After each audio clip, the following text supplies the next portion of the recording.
मैं आपको एक एक नॉर्मल सी चीज बता देता हूँ, एक अनाउंसमेंट बता देता हूँ कि मार्च के फर्स्ट वीक में क्लिनिकल क्लासेस हमारी फिर से स्टार्ट होने जा रही हैं। फिर से ये क्लिनिकल क्लासेस स्टार्ट होने जा रही हैं।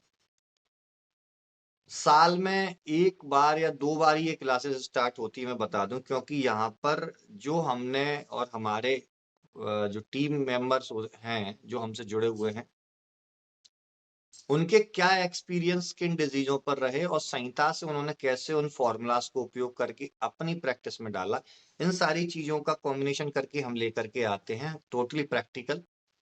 लेकिन इस बार का जो डिजाइन किया हुआ क्लिनिकल कोर्स है वो सबसे अलग है। ये लॉन्ग टर्म कोर्स चलने वाला है। यहाँ पर हम शॉर्ट में कुछ नहीं बताने जा रहे हैं। आपने अगर फिजियोलॉजी पढ़ी है, जो मैं छोटे छोटे सिद्धांत बताता हूँ ना, उपसय चिकित्सा और ये, आपने फिजियोलॉजी पढ़ी है तो वो फिजियोलॉजी के क्या प्रिंसिपल हैं जो आपकी प्रैक्टिस में हेल्प कर सकते हैं। आपने एनाटॉमी पढ़ी है तो वहां पर वृक्क जो होता है हमारा, किडनी है, तो किडनी के रोग में, यानी किडनी किससे बनी हुई है, किडनी किससे बनी है, कफ मेद सार से, है ना। लिवर किससे बना हुआ है, रक्त से। हमारा हृदय किससे बना हुआ है।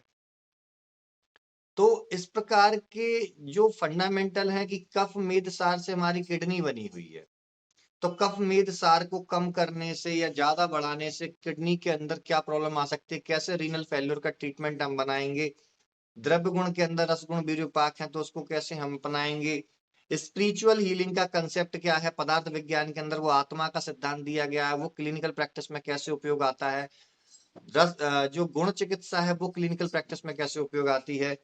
9 महीने का जो साइकिल है वो गर्भवती के समय पर हम कैसे यूज कर सकते हैं। ऐसे छोटे छोटे प्रिंसिपल फिर जाकर के चिकित्सा आती है।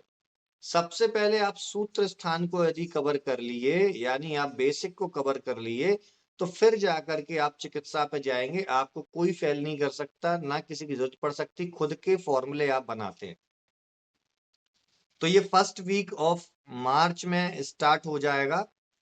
और आपके जो भी फ्रेंड्स या जो भी हों व्यक्ति, उनको आप बताएं इसके बारे में, ताकि उनको भी इसमें हेल्प मिल सके। क्योंकि इसके लेक्चर्स रिपीटेड नहीं होंगे, और रिकॉर्डिंग्स जो होती हैं, रिकॉर्डिंग्स में उतना मजा नहीं आता। रिकॉर्डिंग्स आपको अवेलेबल तो होंगी, डेफिनेटली अवेलेबल होंगी, बट रिकॉर्डिंग्स में इतना मजा नहीं आता जितना लाइव सेशन में मजा आता है। कुछ आप मेरे से पूछेंगे, मैं आपको बताऊंगा, तो ये सारी चीजें आती हैं। अब हम इस गृहिणी के ट्रीटमेंट पर चलते हैं। चिकित्सा सूत्र क्या है।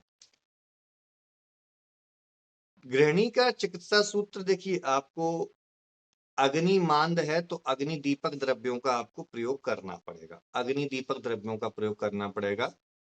दूसरा, आपको वायु का अनुलोमन करना है, वायु का अनुलोमन करना है जिससे वायु अपने सही स्थान पर पहुंचे। और ग्राही औषधियों का प्रयोग करना है। अब वायु का अनुलोमन, ग्राही कर्म और अग्निदीपन, अग्निदीपन, ये तीन, अगर एक औषधि के अंदर ये तीनों गुण हैं तो आप बिल्कुल उसको यूज कर सकते हैं। अगर ये गुण तीन अलग अलग औषधियों में है तो तीनों अलग अलग औषधियों को आप मिक्स करके वो कॉम्बिनेशन बना सकते हैं। या आपके पास कोई सा भी ड्रग हो, उसके अंदर देख लीजिए ये तीनों गुण मिलते हैं कि नहीं मिलते। ये कहाँ से पता चलेंगे, ये द्रव्य गुण के अध्ययन से पता चलेंगे। द्रव्य गुण में रसगुण विरूपाक से। जैसे अग्निवर्धन के लिए हमें क्या चाहिए, अग्निवर्धन के लिए हमें समान वायु को बढ़ाना है, पाचक पित्त को बढ़ाना है। तो हमें कौन से द्रव्य चाहिए होंगे इसमें, हमें इसमें उष्णवीर द्रव्य चाहिए और कषाय द्रव्य चाहिए। और कषाय का काम क्या होता है, ग्रहण करना या स्तंभन करना। तो उष्णवीर और कषाय रस युक्त पदार्थों का यदि हम सेवन कराते हैं, कटु विपाकी उष्णवीर और कषाय द्रव्य, या मधुर विपाकी उष्णवीर या कषाय द्रव्य, इन तीनों का हम जब कॉम्बिनेशन चलाते हैं तो ग्रहण भी होता है, ग्राही भी होता है। उस चीज को, मल को बांध के रखने का कार्य भी हमारी इंटेस्टाइन करती है, और उसका पाचन करने का भी कार्य करती है। क्योंकि गृहिणी में कई बार पका हुआ मल भी बाहर निकलता है, तो कई बार अध पका मल भी बाहर निकलता है। इसका फुल डाइजेशन नहीं हुआ है तो वो भी बाहर निकल के अलग हो जाता है। तो इसीलिए इसीलिए हमें ऐसे द्रव्यों का प्रयोग करना है। ऐसे द्रव्य कौन से हैं आप राइट डाउन कर सकते हैं, अदरवाइज इसका मैं फोटो भी इन नोट्स के मैं आपको सेंड कर दूंगा। इसमें बिल्व चूर्ण को मैं तक्र के साथ लेना पसंद करता हूँ। बिल्व चूर्ण की 3 ग्राम मात्रा तक्र के साथ हम सुबह शाम देते हैं।